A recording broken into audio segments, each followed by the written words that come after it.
জামাত একটি দল, তারা ঘরে ঘরে গিয়ে বিকাশে নাম্বার নিচ্ছে এবং বিকাশে তারা টাকা দিয়ে তারা ভোট কেনার চেষ্টা করছে। মানে জনগণের দ্বারে দ্বারে যাচ্ছি, জনগণের সাথে কথা বলছি, জনগণকে ভোট কেন্দ্রে আনার জন্য এবং জনগণকে ধানের শীষে ভোট দেওয়ার জন্য আমরা আন্তরিকতার সহিত প্রত্যেকটি জায়গায় কাজ করছি।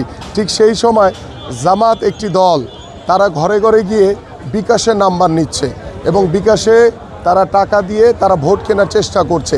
তারা এনআইডি নাম্বার নিচ্ছে, সে এনআইডি কার্ড দিয়ে তারা ভোট জালিয়াতি করার চেষ্টা করছে। কারণ আপনারা সকলেই জানেন এনআইডি নাম্বারের সাথে আগামী নির্বাচনের কোনো সম্পর্ক নেই। ভোট প্রদানের জন্য এনআইডি নাম্বার প্রয়োজন হয় না। তাহলে তারা কেন, কোন উদ্দেশ্যে তারা এই এনআইডি নাম্বার নিচ্ছে? এই এনআইডি নাম্বার দিয়ে তারা জাল ভোট দিবে। এবং আমি ইতিমধ্যে আমাদের দলীয় যে কেন্দ্রীয় জায়গায় আমাদের যে নির্বাচন পরিচালনার যে যারা মুখ্য দায়িত্ব পালন করছেন তাদেরকে বিষয়টা অবগত করেছি। তারা আনুষ্ঠানিকভাবে এবং তাদের কাছে তথ্যপত্র দেওয়া হয়েছে, তারা আনুষ্ঠানিকভাবে আমাদের রিটার্নিং কর্মকর্তা এবং নির্বাচন কমিশনে বিষয়গুলো অবগত করা হবে। এখন পর্যন্ত আমার এই এলাকায় পরিস্থিতি ভালো।